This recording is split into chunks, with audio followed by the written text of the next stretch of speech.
Shalom, saya mahasiswi Institut Agama Kristen Negeri Tarutung, Prodi Pendidikan Agama Kristen, Grup C semester 4. Adapun tujuan video ini yaitu untuk memenuhi tugas mata kuliah Fak Remaja dan Pemuda dengan dosen pengampu Bapak Dr. Hisardo Sitorus, MPDK.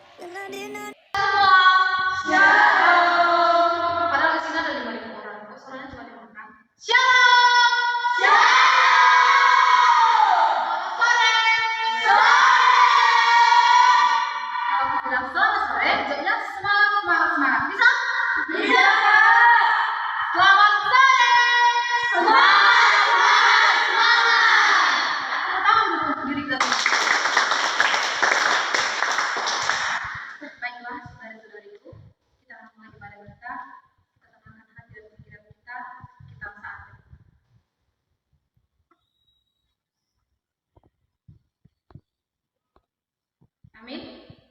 Kita buka Kidung Jemaat kita. Kita bernyanyi dari Kidung Jemaat nomor 10 ayat 1 sampai dengan ayat 2.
Allah Bapa Surgawi yang kami kenal melalui kekasih Yesus Kristus, kami bersyukur berkat-Mu pada saat ini kami bisa bertemu di tempat ini. Sebentar Tuhan kami akan memulai ibadah kami, hadirlah Engkau, urapi kami satu persatu untuk memulai ibadah kami, berkati ibadah kami dari awal pertengahan hingga akhirnya. Terima kasih Bapa, terpuji nama-Mu sekarang sampai selama-lamanya. Amin. Yang menjadi teks kita pada sore hari ini itu tertulis dalam Efesus 5 ayat 8 sampai dengan 21. 5 ayat 8 sampai dengan 21. Yang sudah mendapatkan boleh katakan amin. Amin. Baiklah saudara-saudari, saya akan membacakan kita. Efesus 5 ayat 8 sampai dengan 21. Memang dahulu kamu adalah kegelapan, tetapi sekarang kamu adalah terang di dalam Tuhan. Sebab itu hiduplah sebagai anak-anak terang, karena terang hanya berbuahkan kebaikan dan keadilan dan kebenaran. Dan pujilah apa yang berkenan kepada Tuhan. Janganlah turut mengambil bagian dalam perbuatan-perbuatan kegelapan yang tidak berbuah apa-apa. Tetapi sebaliknya, telanjangilah perbuatan-perbuatan itu. Sebab menyarif dan pergunakanlah waktu yang ada, karena hari-hari ini adalah jahat. Sebab itu janganlah kamu bodoh, tetapi usahakanlah supaya kamu mengerti kehendak Tuhan. Dan janganlah kamu mabuk oleh anggur dan firman Tuhan. Yang berbahagia ialah mereka yang mendengarkan firman Allah serta yang memeliharanya. Amin. Untuk mendengarkan kebenaran akan firman Tuhan, kita bernyanyi dari Kidung Jemaat nomor 309 ayat 1 sampai dengan 2. Supaya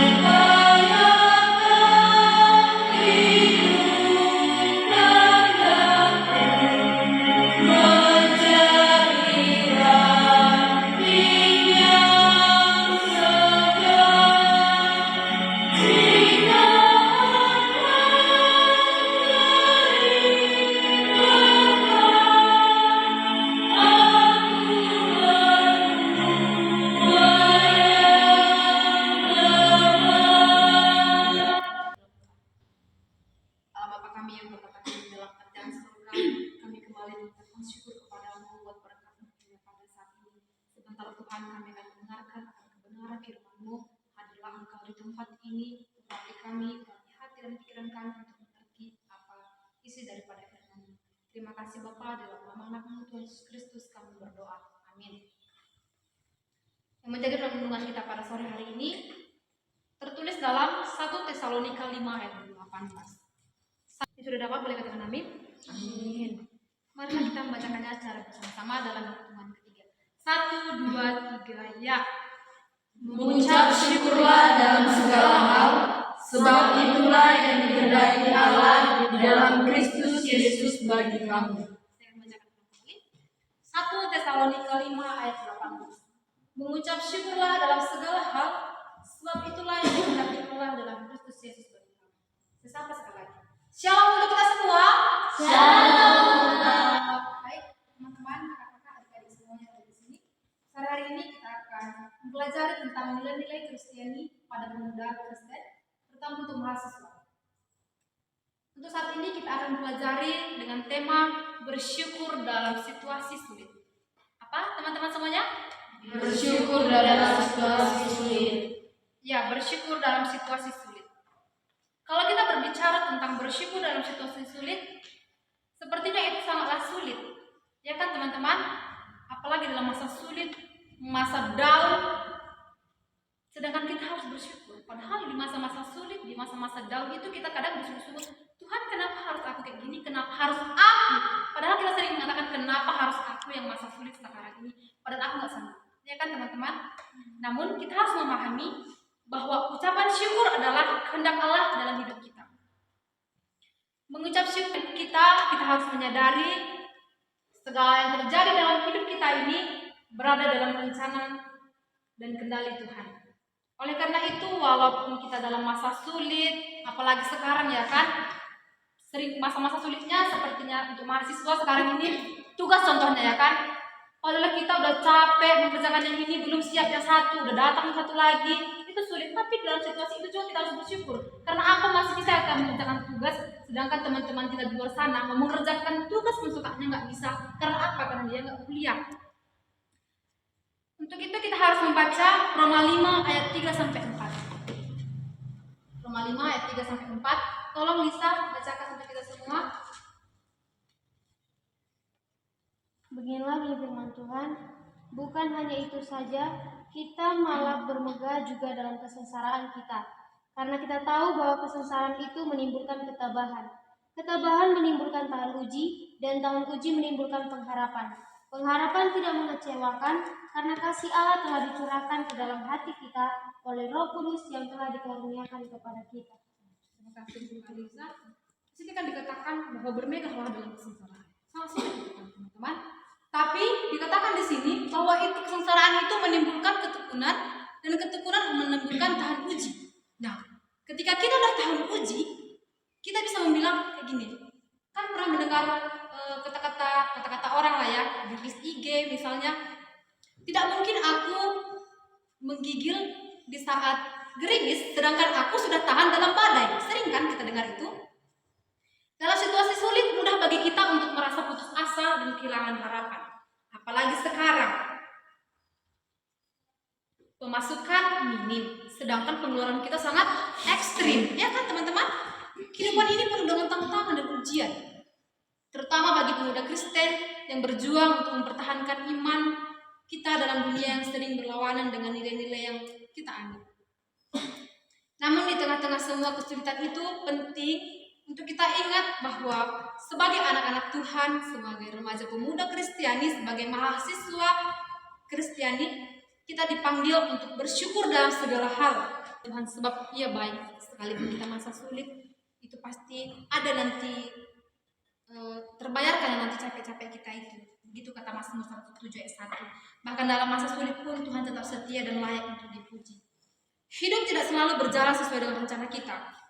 Masa sulit adalah bagian alami dari perjalanan hidup. Seperti di Yohanes 16 ayat 33, di dunia ini kakiku akan mengalami penderitaan. Dikatakan di situ bahwa di dunia ini aku akan mengalami Bahwasanya jadi jangan kita bersungut-sungut, kenapa aku kayak gini, kenapa kayak gini. Memang sudah tertulis, sudah memang alami tertulis dalam Alkitab ini, bahwasanya kita hidup di dunia ini sudah mengalami penderitaan. Namun kesulitan bukan akhir dari cerita hidup kita. Bukan karena sulit sekarang, udah down, putus asa, gak mau lagi aku, gak mau lagi aku kuliah, enggak. Jangan ada kata-kata seperti itu. Karena itu gak akhir dari cerita kita, awal dari cerita kita untuk menuju yang masa akan datang. Karena itu adalah bagian dari proses membentukkan karakter iman kita.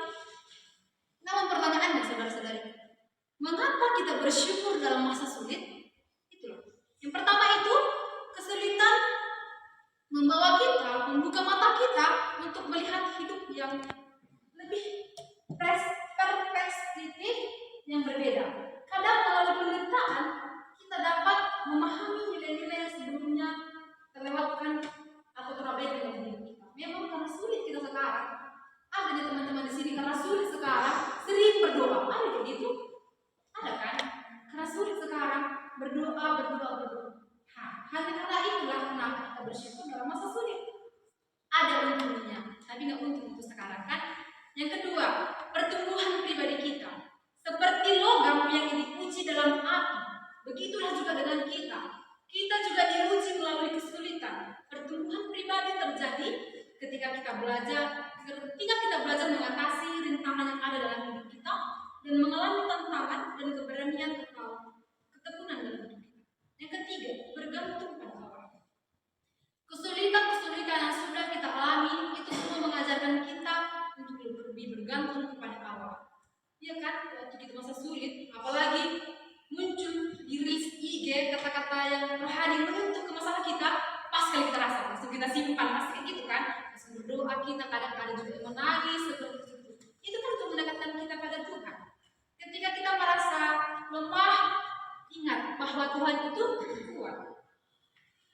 Kesulitan membuka kita untuk memperdalam hubungan kita dengan Allah melalui doa dan juga melalui ibadah kita.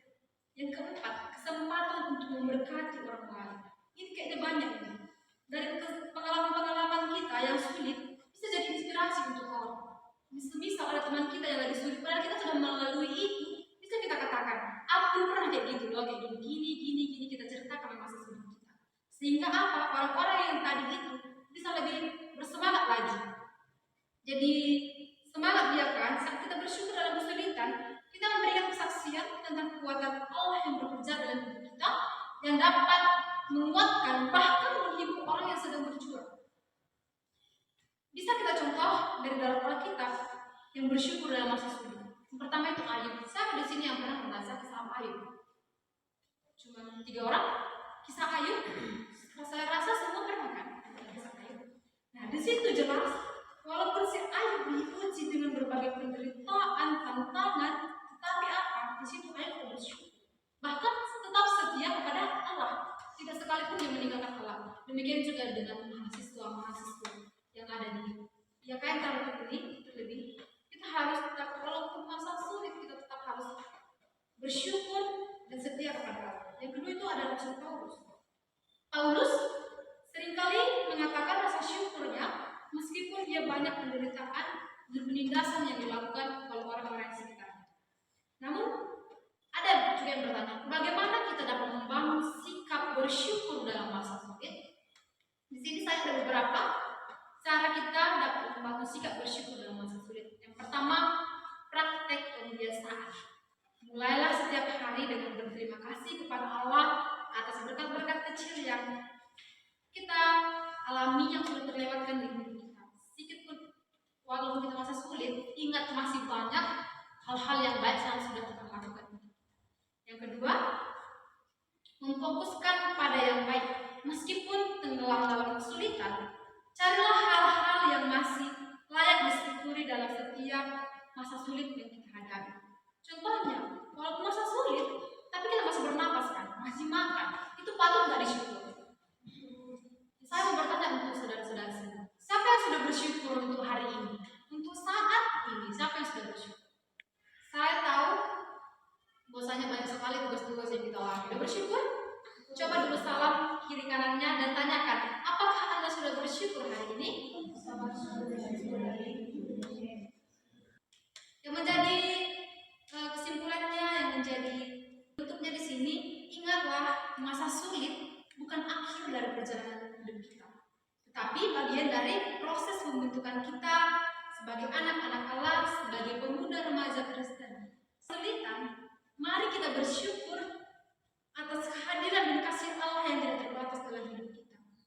Seperti tadi, aku sudah pernah melewati badai, maka tak pantas aku menggigil hanya karena gerimis. Oke, saya ulang sekali lagi. Aku sudah pernah melewati badai, maka tak pantas aku menggigil hanya karena gerimis. Setuju? Setuju. Allah Bapa kami yang berada tinggi dalam kerajaan surga, sungguh kami bersyukur Bapa untuk sapaan-Mu, akan firman-Mu untuk saat ini sungguh luar biasa bagi hidup kami. Ajarkan kami Bapa untuk tetap bersyukur dalam masa sulit sekalipun, karena kami yakin dan percaya bahwa kuasa-Mu lebih besar daripada masa-masa sulit kami. Hadilah Engkau Tuhan, tuntun kami, pimpin kami, hadilah mengucap syukur. Amin. Untuk menutup perjumpaan kita pada saat ini, kita bernyanyi dari Kidung Jemaat.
Bapa kami yang di surga, dikuduskanlah namamu, datanglah kerajaan-Mu, jadilah kehendak-Mu di bumi. Bapak, terima kasih.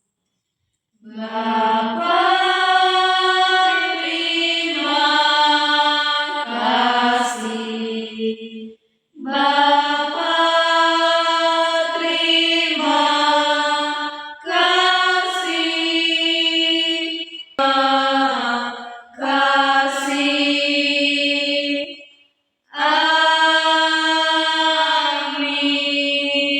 Selamat sore.